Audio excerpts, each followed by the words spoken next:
Olá, eu sou o Rogério Babeto, sejam bem-vindos a mais um episódio do Pelican Cast. Estamos falando aqui de Alphaville, da sede da Connect TV. E hoje eu estou com um entrevistado fantástico, maravilhoso. Tivemos a oportunidade de conversar um pouquinho antes da entrevista. Pessoal, com vocês hoje, Marluz. Marluz, seja muito bem-vindo ao programa.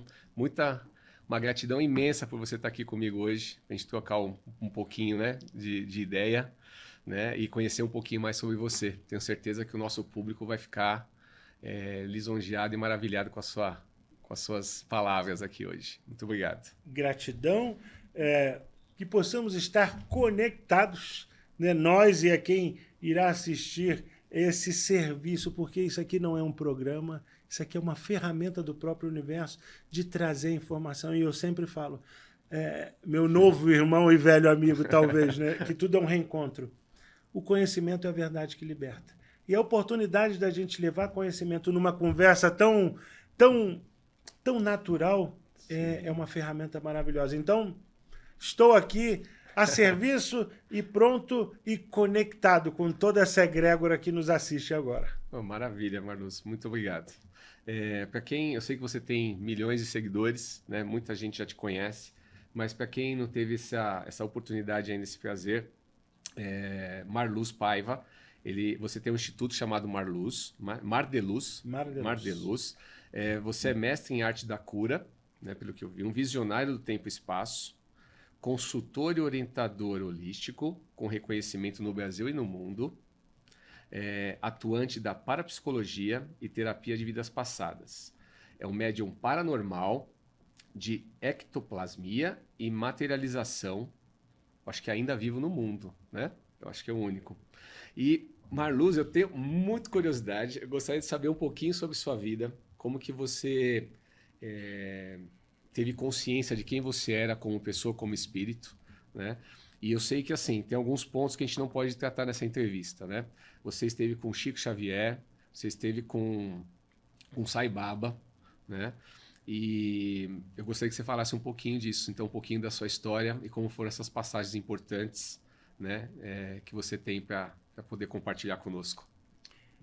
Antes de tudo, essas titularidades, essas nominações não me diferenciam de nenhum de vocês, não me diferenciam em nada. Vocês sabem que pelo mundo aonde eu levo a palavra, o conhecimento, a mensagem, eu me intitulo como o carteiro. Eu vou explicar quem que me deu esse título. Quem que me deu o título do carteiro? Mas realmente eu sou um médium que tenho como característica a manifestação do efeito físico da materialização. Eu sou um médium porque paranormal. Paranormal é tudo aquilo que foge à normalidade. Então a minha mediunidade, que todos nós somos médiuns, todo ser vivente tem uma aptidão, tem uma hipersensibilidade visual, auditiva, olfativa, sensorial, né? Alguns enxergam, alguns escutam, alguns sentem, alguns falam, alguns escrevem. Então isso é mediunidade. Mas o meu caso foge um pouco da normalidade, daí a titulação de paranormal, porque eu sou médium de efeitos físicos. E estudado, revirado ao avesso, que eu brinco, e considerado um dos únicos no mundo ainda vivos que tem essa capacidade da materialização. Isso não me qualifica, não me torna melhor do que ninguém, né? Eu acho que o melhor da minha mensagem, ou que sirva de inspiração na vida, é a normalidade e a responsabilidade de darmos utilidade a estar vivo, de darmos utilidade ao que temos de missão, de melhor ou de capacidade. Mas eu, desde cedo, desde criança, já manifesto essas experiências que fogem ao padrão do entendimento, né, do que é normal. Então, sou um irmão grande de todos que vivo a serviço realmente o ano inteiro, levando essa mensagem. Temos o Instituto Mar de Luz, que é onde eu condenso todas essas ferramentas, que são ferramentas escritas, que são as ferramentas faladas, os cursos e palestras que eu divulgo e levo, que é o material que tem nas redes sociais para todo mundo, sabe? Dando utilidade a esse dom. Mas você me perguntou, desde quando? Sim. Desde quando? Para quem sabe da minha história, todo mundo já escutou, agora você vai escutar. Você conheceu uma bala chamada Bala Juquinha? Com certeza. Faz parte da nossa infância. Para mim foi traumático. Por quê, Marlos? Primeiro fenômeno paranormal consciente que eu tenho, que minha lembrança tem, eu com 7 a 9 anos, eu literalmente materializava a Bala Juquinha. Que interessante. Eu aportava, na verdade não era nem a materialização, era o aporte. O aporte é um fenômeno na qual abre-se uma porta para uma dimensão e o objeto vem. Então, eu apanhava da minha saudosa mãezinha porque ela falava assim, você está aceitando doce de estranho, está pegando dinheiro da onde? As balas se materializavam debaixo do travesseiro, embaixo do colchão, dentro da bolsa de colégio. E como é que isso acontecia? Através do pensamento? Através da vontade. Eu Da tinha vontade. vontade. Eu ganhava na época mesada de 5 cruzeiros, eu comprava figurinha, as balas e as balas acabavam. E aí, no subconsciente ou inconsciente, eu achava que ainda tinha bala dentro da minha mala de colégio, que a gente chama de mochila, e puxava, e não terminavam. Só que aí está a parte que foge do normal. Eram quilos de bala que nunca terminavam. As balas não se multiplicavam, elas realmente eram trazidas por mim, pela minha vontade, para essa dimensão física que eu comia. E apanhei muito por causa disso. Então, fenômeno físico que eu tenho a lembrança, esse episódio que é famosíssimo, e você sabe que ainda tem uma turma que me manda de presente bala Juquinha? Pô, mas eu quero desaparecer. Mas fora isso, eu tenho uma irmã que se chama Maria Clara, Clarinha. Há pouco tempo ela veio fazer depoimentos nas redes das experiências dela que tinha comigo. E eu fiquei um pouco em choque de saber que o que era normal para mim era realmente a fenomenologia para os outros. Então minha irmã relata que eu conseguia, subia no armário, chamava ela pequena com 7, 8 anos para ver eu pegar o faqueiro de prata da mamãe em cima do armário e derreter os talheres. Não entortava, derretia os talheres. E depois conseguia reconstruir. Para mim era normalidade minha. Eu era uma... Você achava que todos poderiam até fazer Exatamente. Eu achava que era um dom, que era uma mágica. E a pobrezinha passou 40 e alguns anos guardando isso para agora vir falar, né? Controlar os insetos quando entravam dentro de casa para rodar na luz, e eu controlava o movimento deles com o meu indicador. E eu falava, Tatala, vem aqui. Eu não tinha memória disso, mas ela falando, eu vou vendo cada vez mais. Eu sempre vivi nessa dimensionalidade do fenômeno, e muitos outros. Então, desde cedo, eu tenho o conviver com esse mundo fantástico que é a espiritualidade e a paranormalidade. Aos 11 anos, então, para quem é do Rio de Janeiro vai lembrar, eu estudava na Escola Jockey Clube Brasileiro. E nas aulas de antigamente, dos anos 80 para trás, 70, tinha aula de música. Eu tinha uma professora chamada professora Nádia da Silveira, ela era professora de música. E um dia ela me dá uma advertência, chamando mamãe. E a advertência era uma coisa temível, né? Para quem viveu essa época da caderneta, nossa. Mamãe comparece a esse chamado da tia Nádia, e eu me lembro, 11 anos, eu sentado, eu sou canhoto, tanto que as materializações são sempre pela mão esquerda. Eu sentado na minha cadeirinha de canhoto, mamãe me olhando assim com os olhos, mães falavam com os olhares, né? Entra a professora Nádia, e minha mãe pergunta, por que a senhora me chamou? Bom, Dona Maria, minha mãe chamava Maria Amélia, minha mãe, Amélia, a cena que ficou gravada. Seu filho nunca vem sozinho para o colégio. Eu olhei para a mamãe e falei assim, é mentira, mãe. A mamãe me olhou sério. Ele sempre vem acompanhado e me incomoda muito. Eu não entendi nada. Ela pede para me retirar da sala e conversa com a mamãe. Passa-se 1 hora e pouco, a mamãe sai da sala chorando. Na verdade, ela fala, ela sendo kardecista e espírita, que ela via seres ao meu lado que ela não compreendia o que eram. Eram seres luminosos, com uma forma antropomórfica, mas ela não sabia o que eram. E aquilo incomodava ela, porque pela filosofia dela kardecista, ela, se fosse um mentor, ela ia ver o mentor ou um espírito, alguma coisa com a forma, mas eles eram luminosos, ela não sabia interpretar o que era aquilo. Dali saímos do colégio, eu com medo de tomar uma surra, fomos para a rua Lopes Quintas, no Jardim Botânico, Rio de Janeiro. Eu adentrei pela primeira vez um centro kardecista. E ali foi com 11 anos o meu contato na espiritualidade, aonde eu fui para tomar um passe. Os dirigentes do centro, que não estão mais aqui hoje em dia, olham para mim, começam a conversar. E dentro desse fenômeno meu, eu tenho a ectoplasmia, a produção de ectoplasma. Eu produzo muito ectoplasma, sai pelos orifícios essa massa branca. Eles identificaram isso. E em vez de eu tomar um passe, eu comecei a aplicar passe com 11 anos de idade. Eles me colocaram, nunca me esqueço, existe um quadro nessa casa de caridade no Jardim Botânico, que até hoje existe, que é um Jesus que sai raios coloridos da mão, assim. Sim. Aquele Jesus, é o quadro do o Senhor Crístico. E eu olhava para a mão de Jesus, assim, com aqueles raios coloridos, e ele só falava assim, meu filho, quando você fechar os olhos, olha para a mão do Papai do Céu e coloca as suas mãozinhas assim. E aí foi todo um aprender no kardecismo, foi todo um entender dessa entrega que a gente tem que ter, entender a dor do próximo, entender que certos acontecimentos na vida já vêm realmente pré-determinados, e dali foi uma consequência, crescimento, né? Crescimento e mudança, porque eu passei por várias vertentes. Mas foi com essa idade das balas juquinhas e desde os 11 anos, oficialmente, dentro do kardecismo, que eu comecei o conhecimento da espiritualidade. E aí, até hoje, estou aqui aprendendo ainda. Aprendendo. Muito bom, Marluz. E quando que você passou um tempo na Índia, né? Quando é que aconteceu isso? Quando que você teve com o Sai Baba? E o que você aprendeu de mais importante lá? Eu, dentro dessa caminhada com a espiritualidade, eu passei por diversas vertentes. Como acho que a grande maioria dos que vão se identificar ao assistir isso já passaram.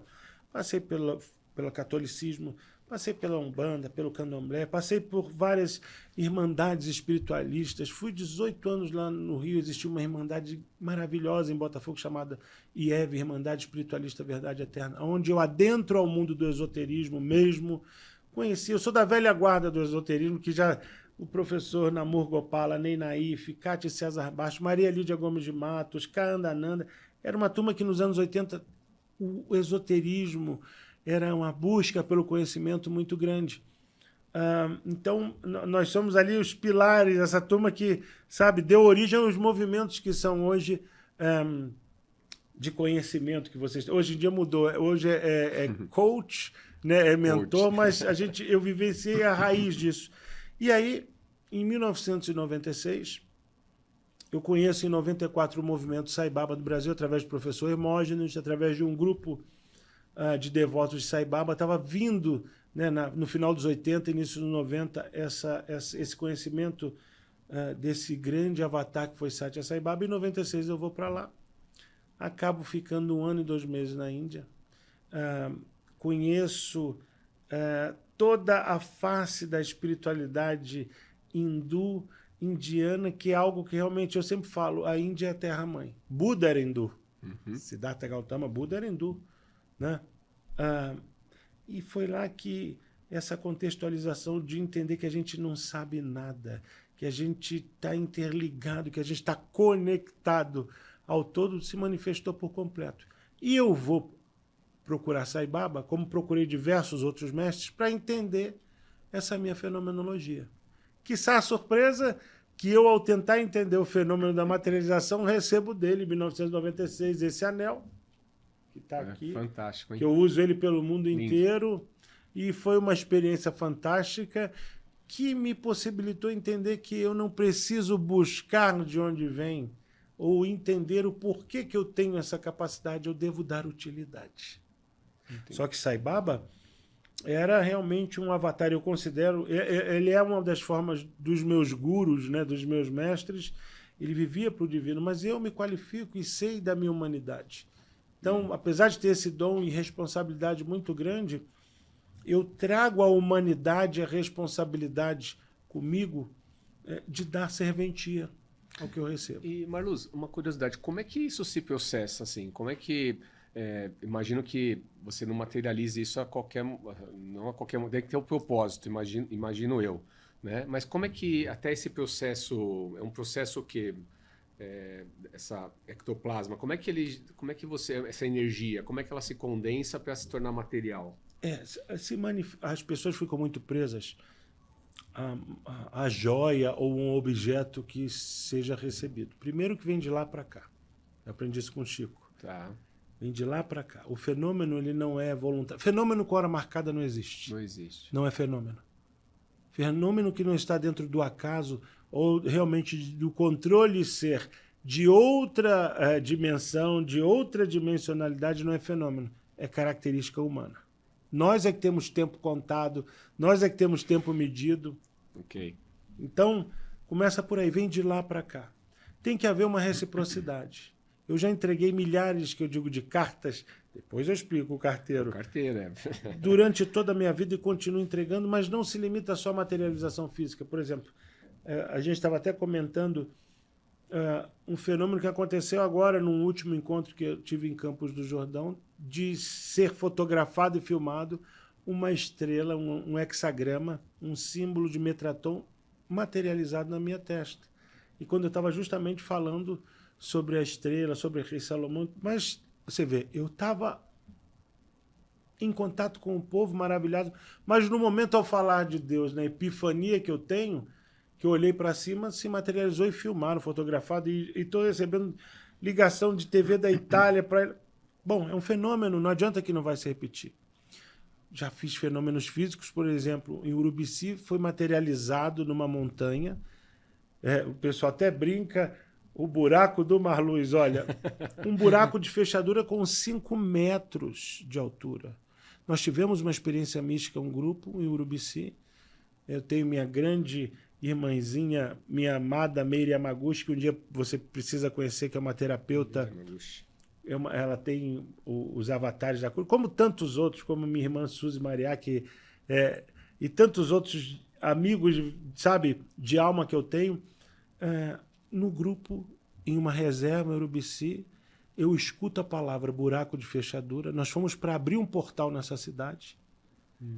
E diante de nós, de 9 pessoas, um raio de luz bate na montanha e desenha um buraco de fechadura.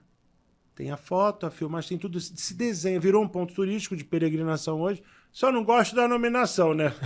O buraco do Marluz. Mas aí você vê uma materialização física gigantesca, visual a 9 pessoas. A 9 pessoas que hoje em dia virou um... E por aí vão vários outros tipos de fenômeno. Por exemplo, fenômeno de ectoplasmia olfativa. As pessoas sentem um cheiro que é característico meu. Não é o perfume do Marluz. Eu uso lavanda Iris, que é uma lavanda portuguesa que eu trago sempre que eu estou na minha Portugal querida, mas o cheiro que o ectoplasma ativa nas pessoas é diferente. Marluz, desculpa. Não sei se você pode me elucidar. Eu fui lá conhecer a casa do Chico há uns 4, 5 anos atrás, né? E eu tive uma experiência... assim, foi maravilhosa. Nós tínhamos 2 possibilidades. Ficar dentro da casa, onde ia ter psicografia, ou você poderia caminhar pelo bairro e você ia ajudar, você levar alguns alimentos para algumas casas de pessoas mais simples ali, né? Só que no trajeto me deu um ataque de choro. E eu estava sozinho. Eu saí com um grupo, mas eu acabei ficando, não sei como, mais isolado. Algumas pessoas para trás e outras pessoas muito mais à frente. E o ataque me deu um choro, e eu não conseguia me controlar. Falei, não tem como entrar na casa de uma pessoa, né? Chorando, entregando ali a cesta básica, né? E aí eu liguei para a Gisele, para minha esposa. Eu falei, mas o que está acontecendo? Eu falei, eu não sei, estou compulsivo, não consigo, e eu vou desistir, eu vou voltar para casa, né? Onde estão fazendo a psicografia. Na hora que eu desliguei o telefone, eu senti um aroma de rosas. Ficou marcado, né, um episódio único, mas naquilo me trouxe uma tranquilidade naquele momento. Eu não sei se isso tem relação com Perfeitamente. A ectoplasmia olfativa, uma característica dela é o odor de santidade, onde quando estamos em pontos ou locais santos, diante de uma imagem de santo, a gente sente esse cheiro, por exemplo, Santa Terezinha, ou esse cheiro, o odor de rosas, e por aí vai. O cheiro da casa da avó que te remete a uma lembrança. Do nada você pega um retrato, ai meu Deus, senti o cheiro da colônia do meu avô. Isso é ectoplasmia. É o ectoplasma que se manifesta através de um odor te remetendo a uma emoção ou resposta. Fantástico. Então, o que você teve... Agora, a casa do Chico... O Chico... É fantástico. Eu sempre me pergunto, Marluz, eu me emociono porque... Me perguntam, Marluz, o que era o Chico? Ele era um sentimento, ele não era uma pessoa. Que lindo, hein? O Chico era um sentimento. A grandiosidade daquele homem. Você viu a casinha dele, aquela Sim, caminha. Eu falava assim, Chico, eu não caibo no banheiro. Porque o banheiro do Chico é uma coisa tão pequenininha do Muito quarto. É do simples. tamanho dessa poltrona. E ele ria. Ele me chamava de menino grande do coração, maior ainda. Quer dizer, meu menino grande do... Eu ficava assim, será que o Chico também... Que ele era muito engraçado, piadista. Mas o Chico era um sentimento. Todas as oportunidades que eu tive, 3 em especial, que eu jantei, eu comi naquela mesinha de fórmica ali com o Chico, não existia uma pessoa que não se emocionasse. Era um inundar de amor. O Chico era um sentimento. Ele era humano com todas as qualidades, com todas as sombras que ele mesmo falava e cada cena que fica gravada na minha alma, mas ele era um sentimento. E até hoje, o mais fantástico é que ele reverbera isso. O Chico está vivo.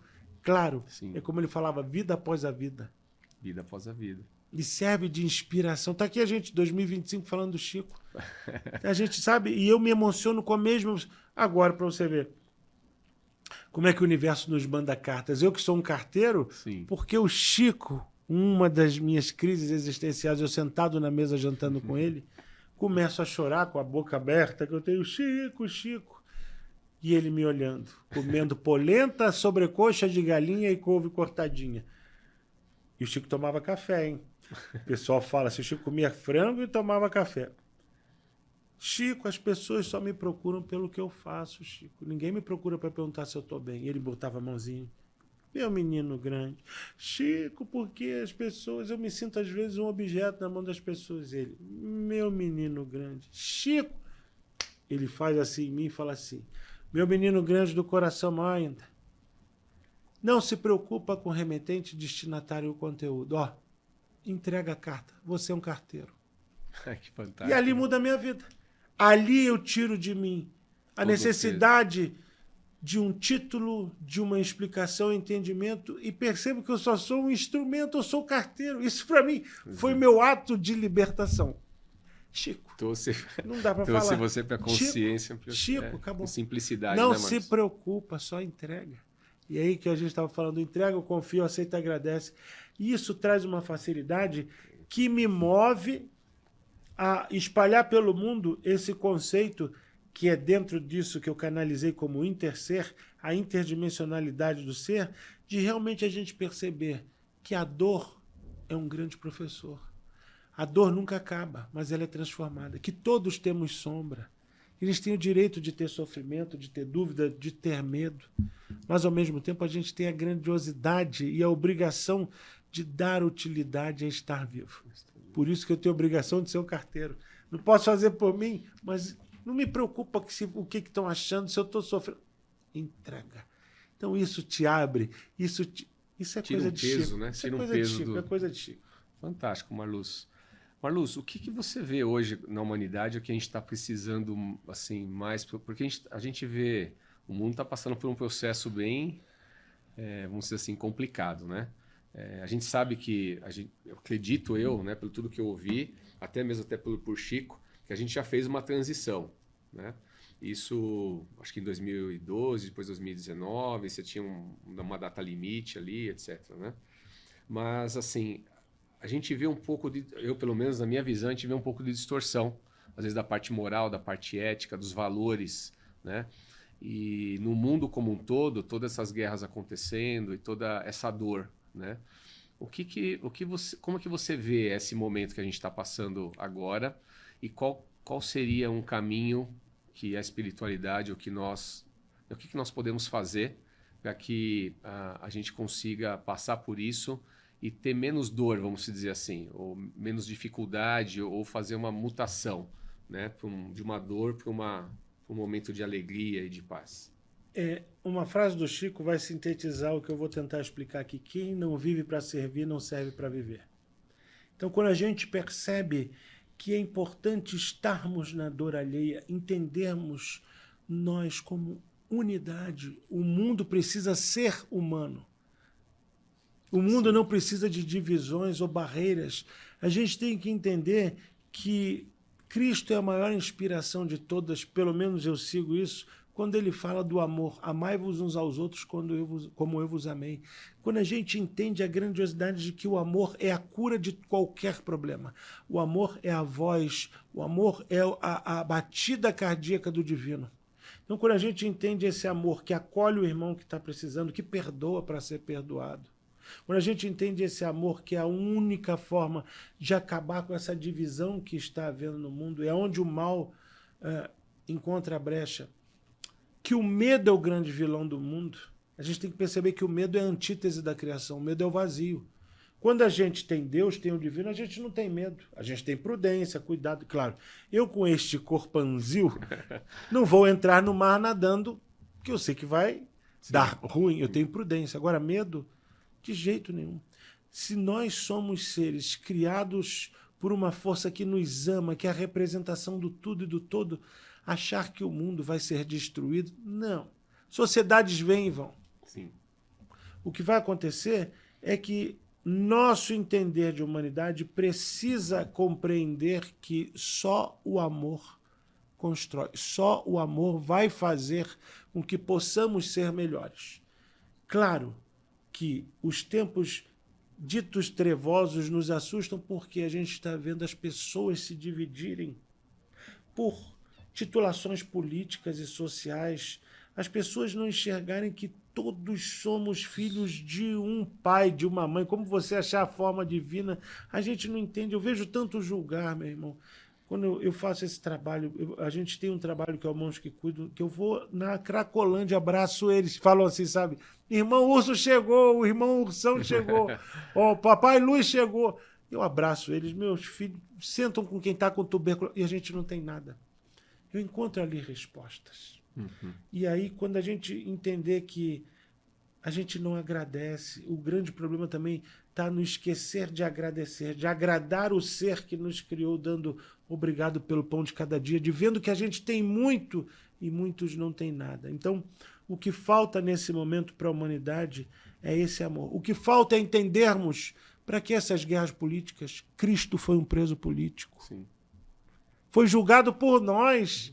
Porque nós estávamos lá de uma certa forma, como estamos hoje, quando apontamos uma pessoa que está viciada em droga e não entendemos que Cristo está ali também.